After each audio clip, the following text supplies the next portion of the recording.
Well, thank you everybody for coming this evening to listen to this talk. I want to preface this evening is about Ukraine and Ukrainians, and it should absolutely not be about me. But the only way that I can maybe talk about my experience is to give you a little background about how it began, and I never really like to.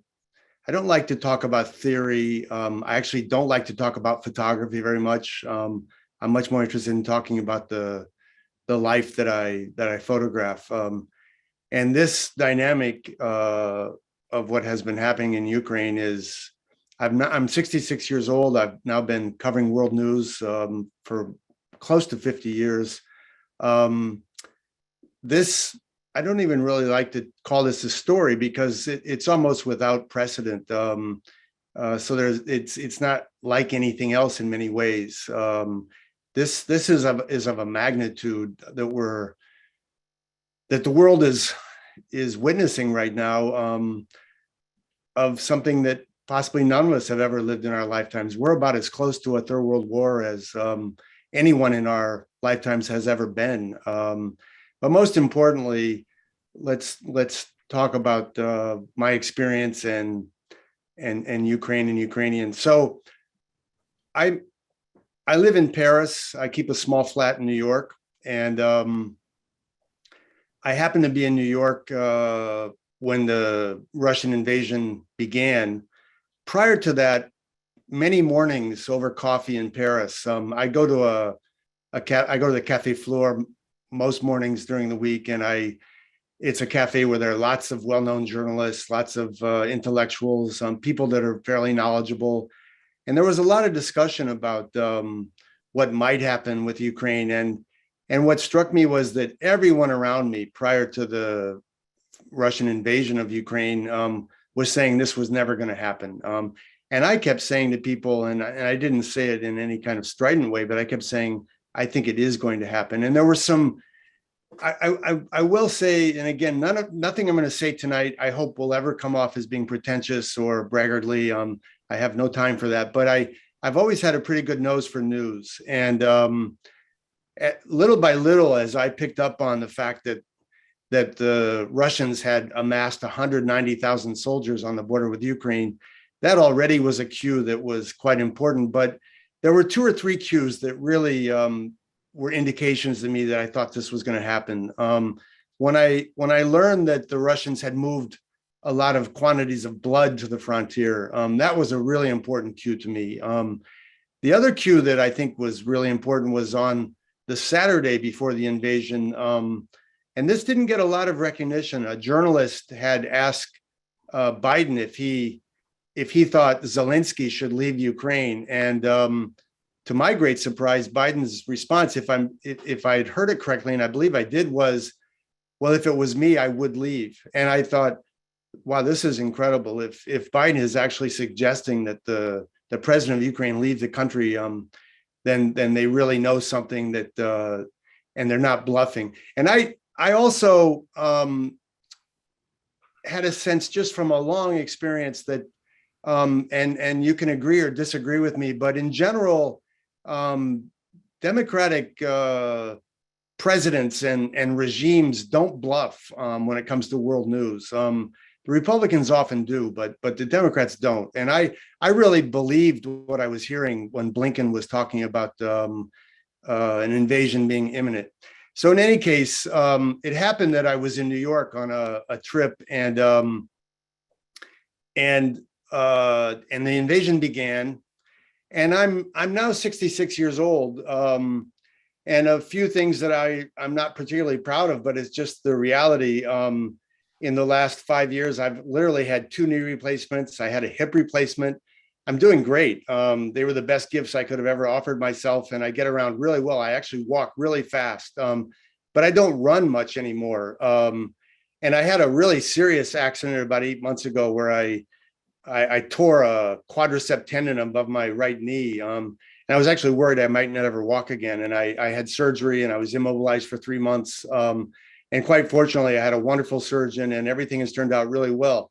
the point being is that while I have covered most of the wars in the world in the last sort of 40 years, initially I didn't think I was going to participate this time. I didn't think I was necessarily really even in the right kind of shape to do this in a responsible and reasonable way. But the invasion began, and I began to see the images of the thousands and thousands of people that were crowding into the train stations in Kyiv and Lviv, desperately trying to get on trains to flee the country. And the plight of refugees has been one of the stories in the world that I've been most passionate about for a very long time. I did a worldwide story on refugees in 1988, where I photographed 11 different refugee populations on every continent. And most of the important refugee crises that have taken place since then, I one way or another have documented.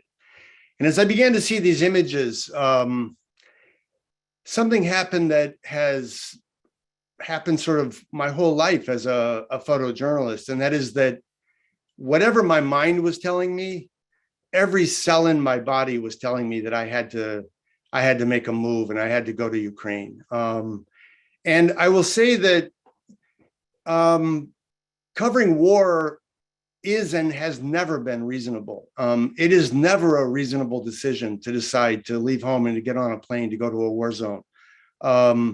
And so this time it wasn't any more reasonable, but and reason did not get in the way of my making a decision. So I've had a lot of experience of figuring out the logistics of how to move on a story. And I was always my own producer. I worked for Newsweek on contract covering the world for 18 years based in Paris. And I always produced all the logistics of every story that I was ever involved in.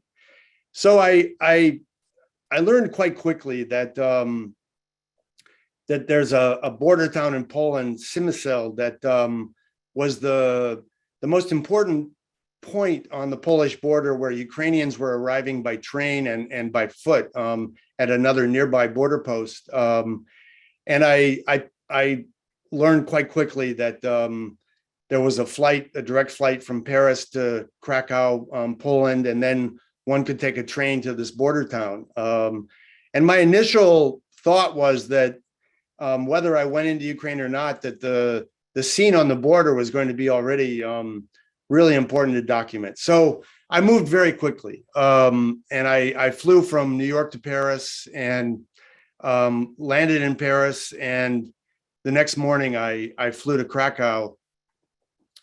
And when I haven't actually, the last war that I covered was in Iraq in 2003, and people ask me all the time if I miss covering news, and I always sort of laugh because I feel like I'm always covering news. I've been documenting life in Cuba now for the last very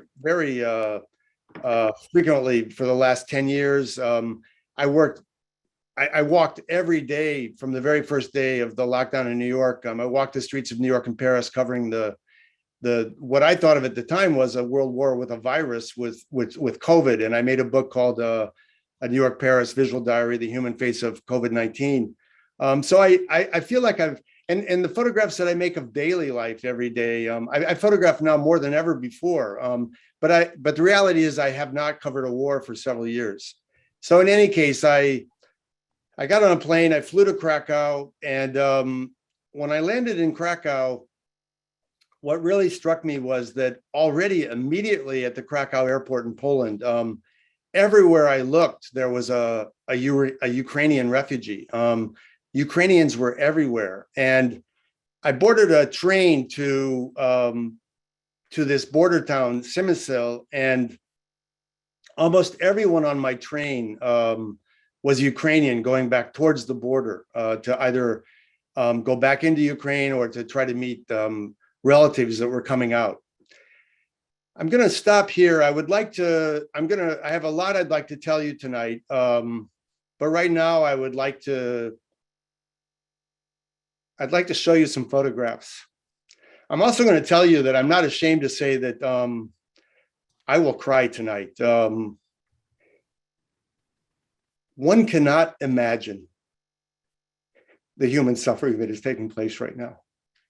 It is of a dimension that none of us have ever seen and lived. And if you think about the comfort of your daily life, before you start to watch this next video segment, I'd like you to think for a second, and this is really important. I'd like you to close your eyes and just think that when you open your eyes, that in the next 10 seconds, you have lost every semblance of your existence. You've just lost your house. You've lost your bank account. You've been separated from your husband, your brother, your uncle, your any male in your life that is over 18 years old, because all males over 18 up to the age of 60 have been obliged to stay in Ukraine to fight. You've lost your contact with your pets, your animals. You've lost your family album. You've lost all of your friends. And you are literally the next minutes, you're leaving for a never land of unknown. And a lot of that unknown is going to be very dark. And you're leaving with likely almost no money in your pocket, maybe with no credit cards in your pocket. You're going towards a place where you don't speak the language that everyone else speaks. And keeping those things in mind, I'd like you to just watch this next segment of photographs.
When I arrived on the border town of Smysl in Poland, my train arrived at about 10 o'clock at night.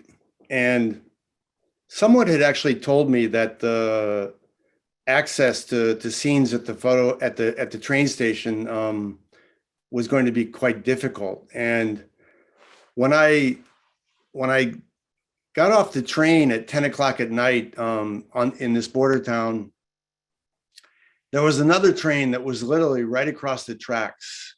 And I could see people getting on this train, and I asked someone, and I was told that everyone on this train was Ukrainian, and they had just arrived from Ukraine, and they were already being put on a train to another destination. And I think in this case, it was Prague.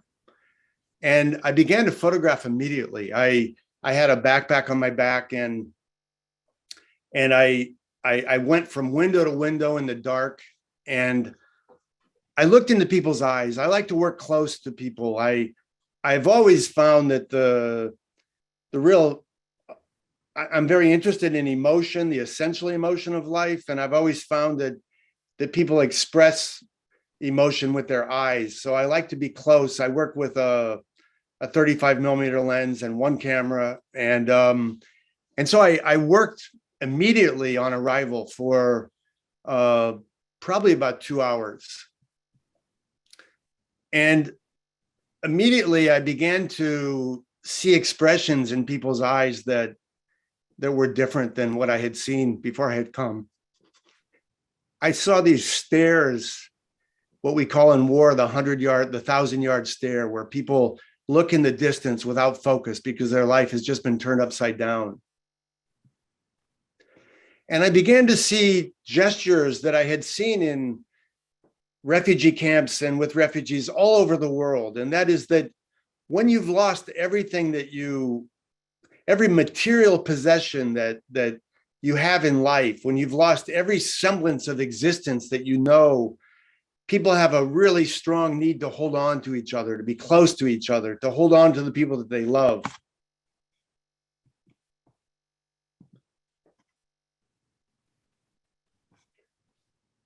On the train from Krakow to Przemysl, the Polish border, already on the train, there was a young man who had been living in Germany, and he was going back to fight in Ukraine. And this was a scene that I would see over and over and over. Many, many men and young men coming from all over Europe and actually from all over the world to come back to Ukraine to fight.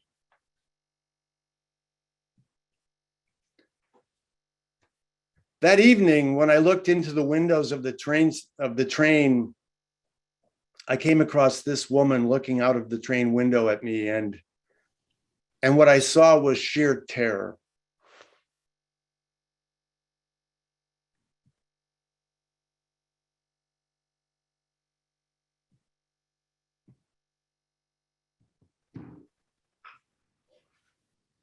And little by little, as I saw the first train of refugees, and then I went into the train station where there were literally thousands of refugees that were in this kind of state of limbo of not knowing what the next move in their life was going to be.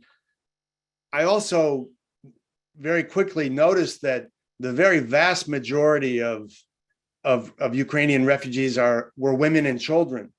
And this is an element of this particular refugee crisis and exodus from Ukraine that is distinct from almost any other refugee crisis in the world in these past at least 50 years. And that is that this time, a very, very large majority of the people that have left the country are women and children, meaning that every single person has been separated from all males that are meaningful in their life: their father, their brother, their friends, their uncles, their neighbors.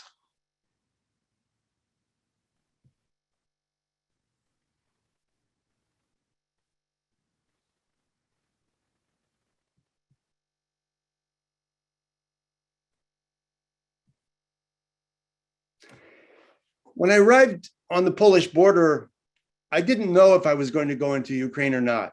My initial thought was that that there was going to be plenty to do without necessarily putting myself in harm's way on the border.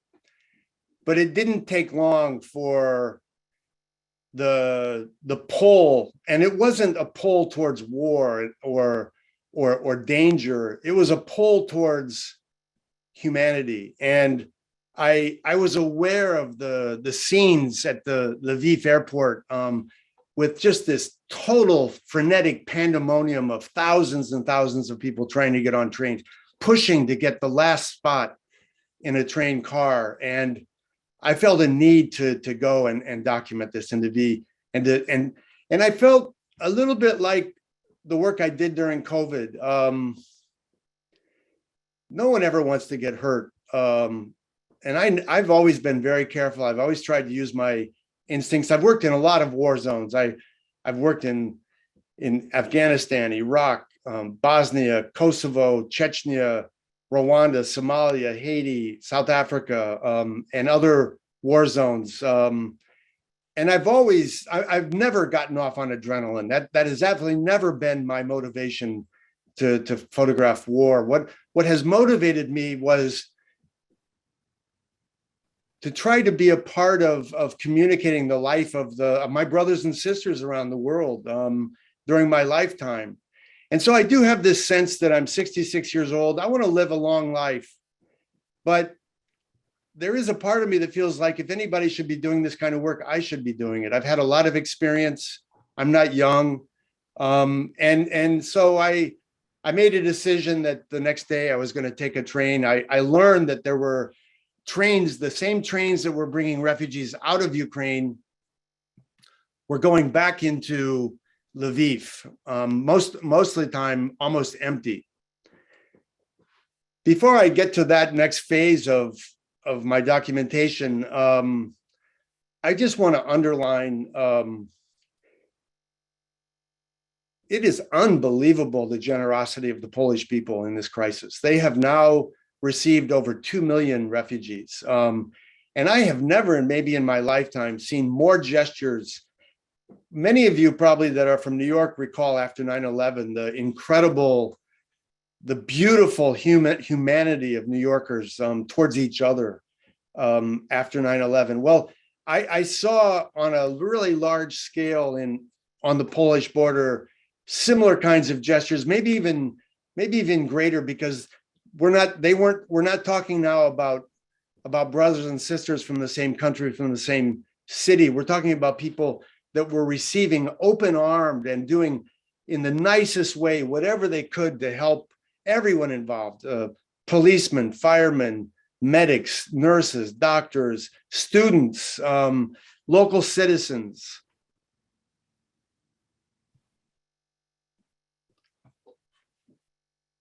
This state of limbo of the life of a refugee goes through certain phases. And this early phase is one of great fatigue and just complete unknown. I had worked a lot in Eastern Europe and a lot in the former Soviet Union and Russia for a long time. And I also had worked in Ukraine. I made a trip to Ukraine in 1988, but I had not been back to that part of the world since 2000. And I will discuss this further as I go forward, but it was very striking to me how so many of the visual and human cues and texture of life and colors and clothes and smells that I was coming across reminded me so much of another time. And there were also many visual cues that took me back to a time way beyond that, to imagery that I had not even lived myself, but that I'd seen, of course, and we've all seen throughout our lives of the middle of the 20th century.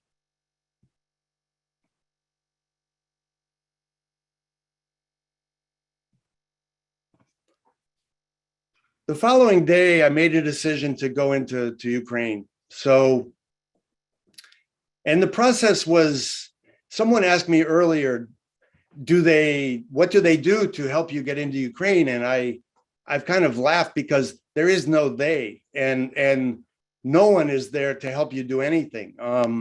So I literally hopped on a train without a ticket. No one on this particular train going back into Ukraine had a ticket. I only knew that the destination was Lviv. And this young woman was on her way back into Ukraine because she had left, but she felt she had to go back to see her mother.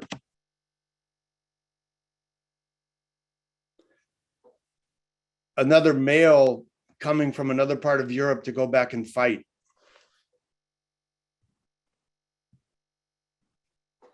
On this particular train going back into the Ukraine, there were, aside from myself, I would say there were mostly men going back to fight, some women, and there were only a handful of photographers. And in the beginning, the other photographers were people that I had never met before. I would say there was a group of about 4 or 5 young men that appeared to be sort of all in their sort of mid-30s. And before we boarded this train, I didn't know these young people and these young men, and I had no idea if they knew me or not. And but little by little, just kind of in very quiet conversation, I picked up that most of them seemed to know a lot about me. And there's a reason why I mentioned that, and I'll come back to that in just a little bit.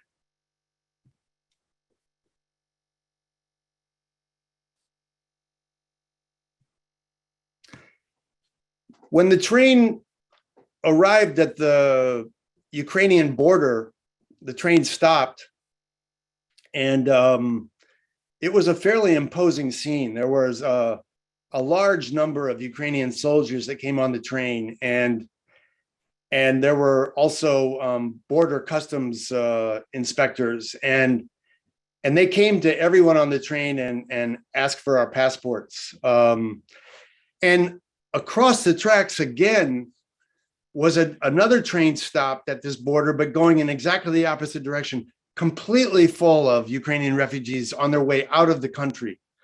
And I made this photograph looking across the tracks of this train going in the other direction. There was a scene that was rather startling, that I have no explanation for or about. There was a gentleman on the train that was surrounded by the border inspector guards and soldiers, and he was questioned for over an hour. And I heard this gentleman say that he was a humanitarian worker for an ONG. But eventually, all I know is that he was taken off the train and not allowed to continue.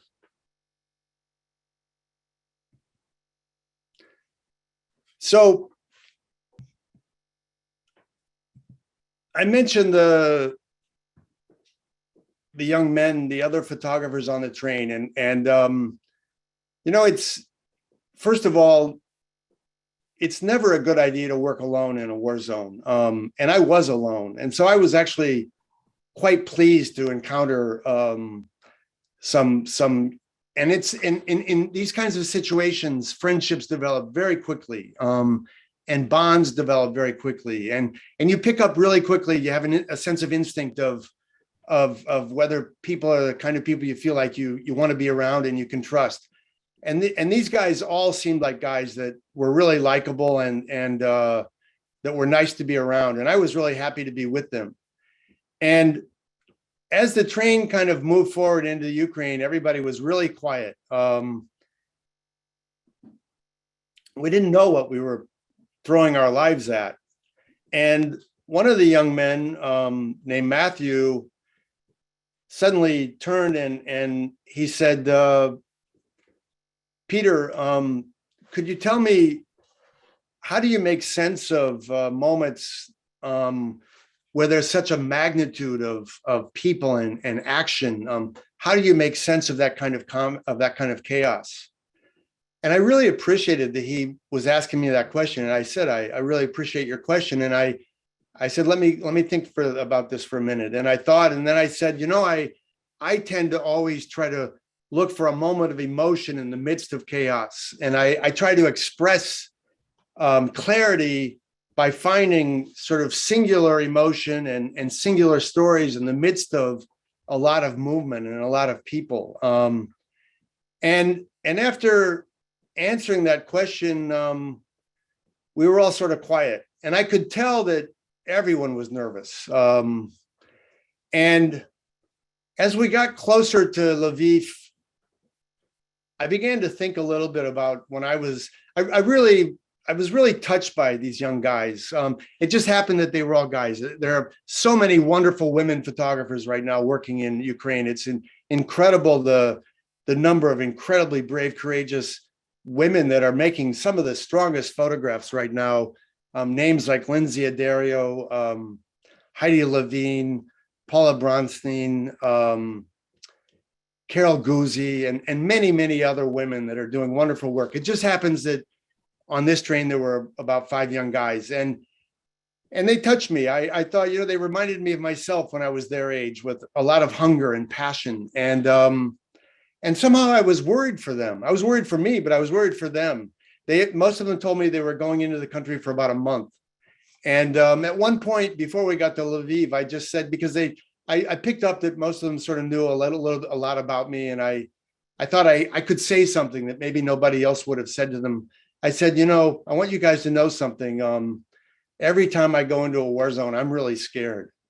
And I said, don't ever feel bad about being scared. Use it. It's your friend. Use those instincts. It'll save your life. And I sort of thought to myself, I wish somebody had said that to me when I was their age.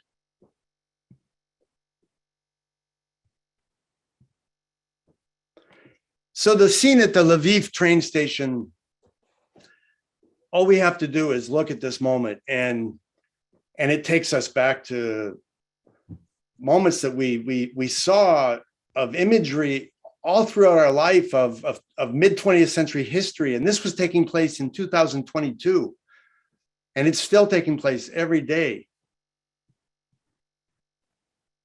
People were coming from all over.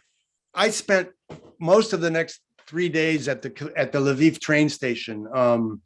It was this exodus of refugees that really interested me the most. And one saw scenes of people coming with generally not suitcases, but small bags. But they sometimes had pets, and they all, when I would ask them, it actually helped me a lot that I don't speak Russian well, but because I worked a lot in Russia, I do speak some Russian. I know a lot of words, and I know enough to say very clearly, what is your name? Where are you from? How old are you? And this helped a lot in terms of the connections that I was able to make. And the places where people would tell you that they were from were all the names that you're reading about in the newspapers every day.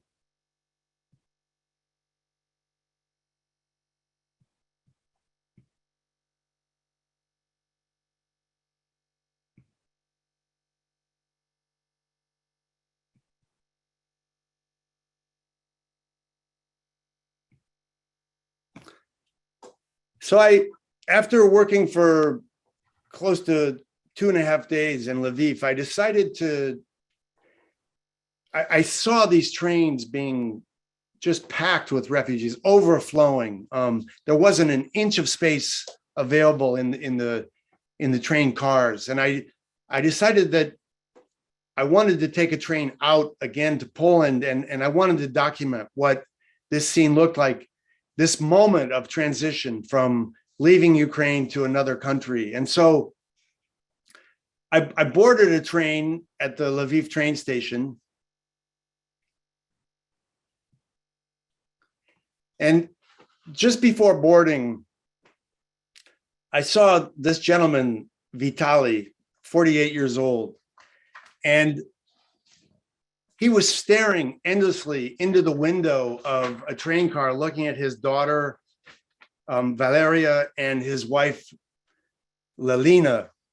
And at one point, he walked up to the train car and he put his hand up to the window, and And it was this sort of last gesture of love and affection.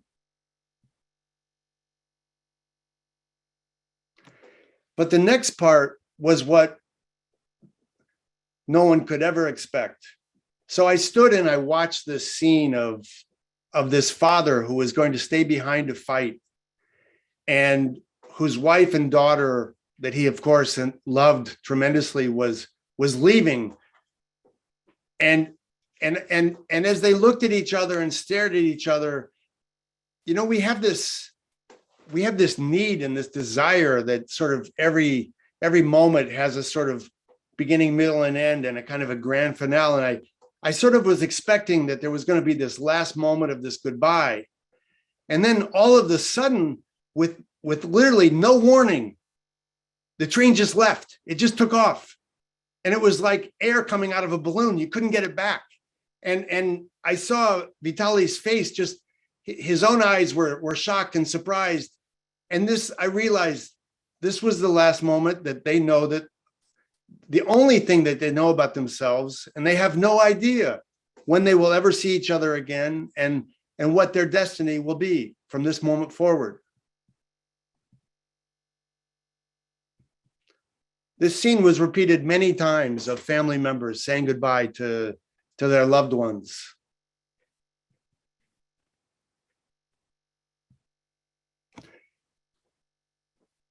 Before the train left, just before I boarded the train, I saw an elder woman, this particular woman who was in a wheelchair.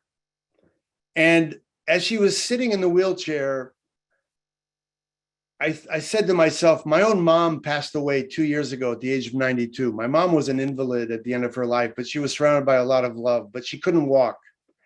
And all of a sudden, a group of 4 men literally picked this woman up off her feet and carried her onto the train.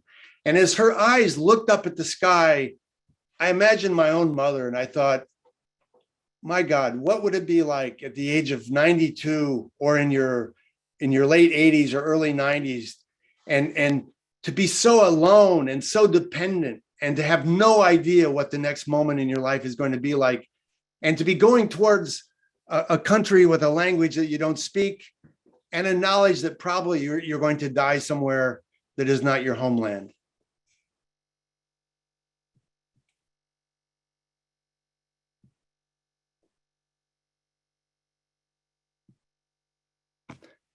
When I boarded the train, I stood up for the next 12 hours. I refused to take a seat where a new refugee could sit. And I began to look into the eyes of the people before the train left. And most people's eyes were glassed. They were full of tears, and they were all wet. And again, they had these looks off into the distance, this sort of 1,000-yard stare. And just before the train took off, people suddenly began to frantically make phone calls on their cell phones. And it seemed like I had the sense that this was their last call, that they all would have this sense that maybe they would never be able to make a call again, or be able to reach the people they loved again by telephone.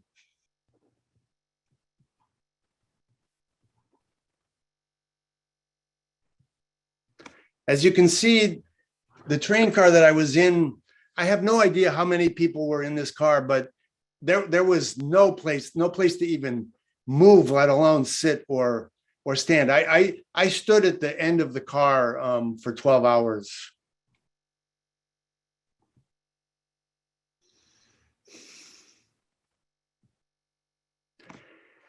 The gentleman that you see sitting, so on this train, it happened that there was only one other journalist in this train car with me. It was a wonderful man named Andrew, who is Polish, and he spoke perfect English. He lives in Brussels, and he also could speak Ukrainian.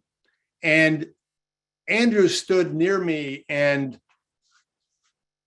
throughout the course of the next 12 hours, we got to know this gentleman sitting here in the front named Antonushk, who told me he was 58. He looked much older than that.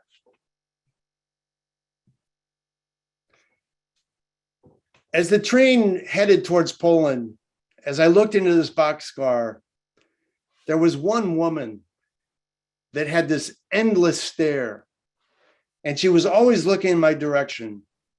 And I asked myself continually what she was thinking and what was on her mind. And to this day, I will never have any idea. But it was this fixed stare that looked straight ahead for literally hours. I go back to this idea of these gestures of love when people, if there's anything that I take away from this experience, and it's something that I've been aware of for a really long time, I photograph at this point love in Paris every day. I did a book called French Kiss, a love letter to Paris. And at the end of time, when all is said and done, the only thing that really matters is love. It's the only thing that gives us power as human beings.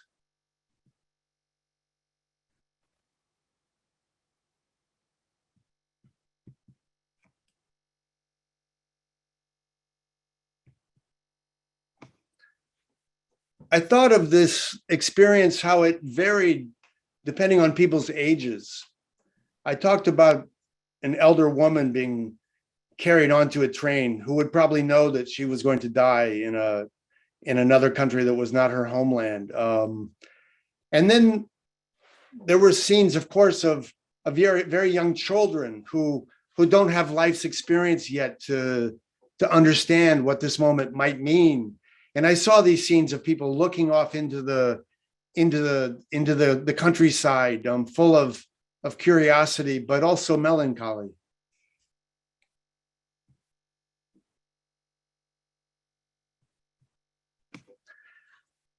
Another person that stood next to me on this train trip was named Margarita.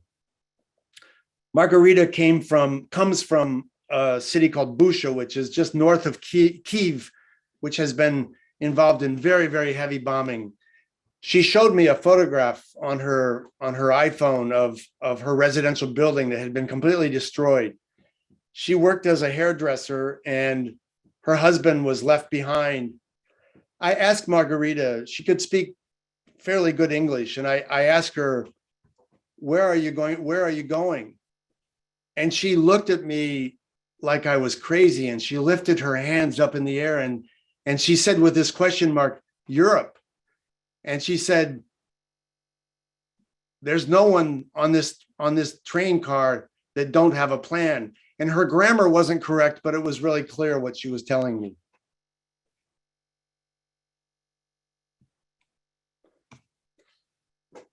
Antonushka got up at one point and came to the back of the car and stood near me. And with Andrew, I asked him a few questions. He was an incredibly poetic man. And it appeared that he had probably had polio when he was young. He stood with one of his feet, the point of his toes, always sort of up in the air, and he sort of teetered back and forth on the one steady leg that he had. He looked much older than his age. And I asked him at one point, what do you think of Putin? And he said in Ukrainian, and Andrew translated for me, he looked at me and he said, we all are born and we're all going to die.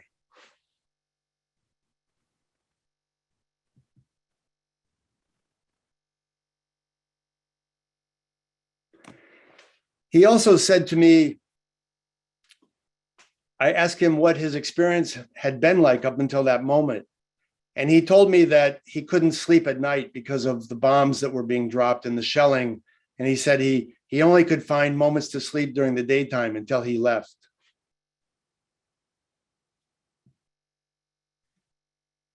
As we got towards Poland, we were literally we had crossed the Ukrainian border and we were now within miles of the train station in Poland. And Antonushka began to sing. And he sang for the whole train car. And I want you to hear this. No, Madonna. Jak dobrze w dzieckiem byłeś. Oh, pozwól, czarna Madonno, w ramiona Twoje się skryj. Margarita.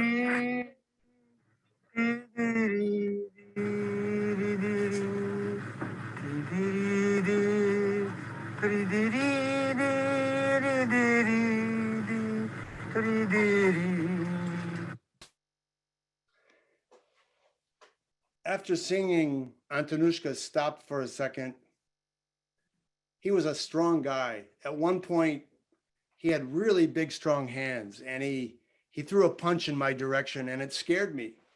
And then he turned to Andrew and said, "Please tell him I'm really sorry. I didn't mean to frighten Peter." And I thought it was so touching, this sensitivity. He said I was a boxer when I was young. And after he stopped singing, he began to sob. And he cried for a good while. And when he stopped crying, he turned to me and Andrew and he said, "You know, I'm an invalid. And back home in the Ukraine, my family knows that I'm an invalid and they would take care of me." And he said, "I have no idea where I'm going and how I'm going to make it." When the train arrived in Poland, it took 2 hours. The border guards unloaded every train wagon one by one, and our car was the last one. We stood for 2 hours waiting. And as we stood waiting to get off this train, I had this tremendous sense of guilt, knowing that I was going to be able to get off this train and go back to a life that I know, comfort, security, and that everyone else that I was with on that train car had no idea what their next step was going to be. When the border guards finally opened the door to my train wagon, I was actually the first one off.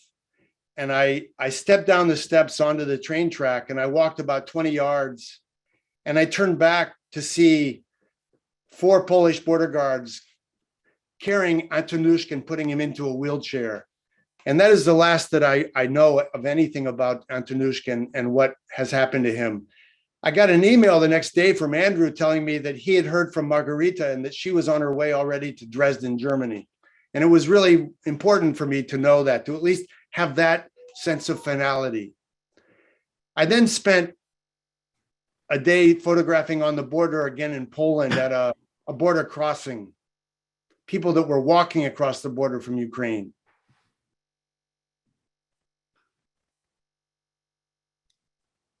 There were scenes that took me back to The Grapes of Wrath and Dorothea Lange. There were all these visual cues that took me back to another time period, but we're talking about the present.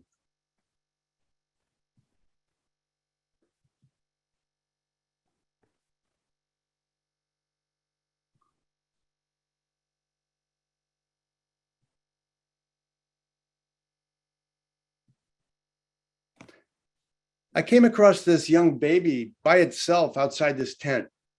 The sign on the tent says in Ukrainian, "This is a place to get warm." And it turns out that, like in a lot of European countries, apparently, that it's a Ukrainian tradition to, when babies are bundled up, to leave them outdoors for a period of time, often in the cold.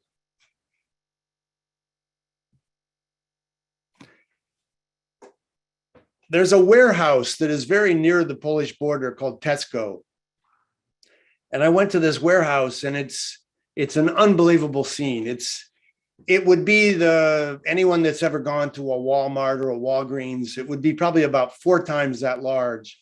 And every inch of the floor is taken by cots and mats where refugees are sleeping. And when I was in this warehouse, it struck me that already I was seeing a sort of second phase that I had seen in refugee crises, in refugee camps before, where suddenly now people they've gone beyond the step of movement, and now they're in this phase of languishing, of not knowing what the next step in their life is going to be. And often this moment can go on for quite a while.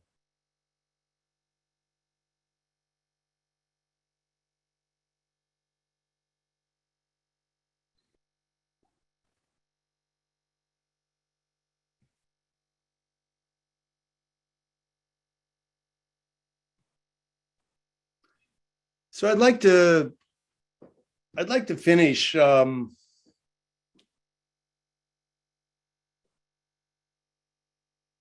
not the same person that I was a couple weeks ago. This is going to stay with me forever. And I'm the lucky one because I could come home to comfort and the people that I love and a lot of sense of security and a future. But I will live with the knowledge of now over 3 million people, and these numbers are going to get greater and greater and greater.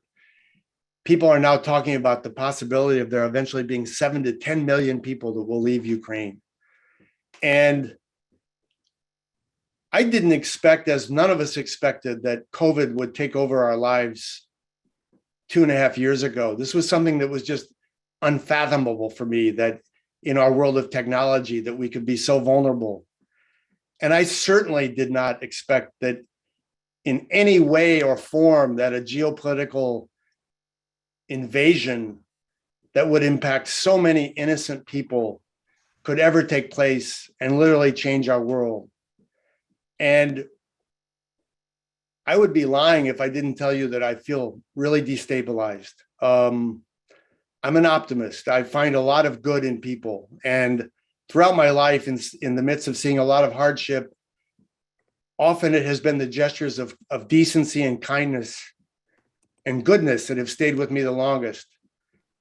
But this moment is not going to go away easily. And I think for all of us, there's a really important question mark.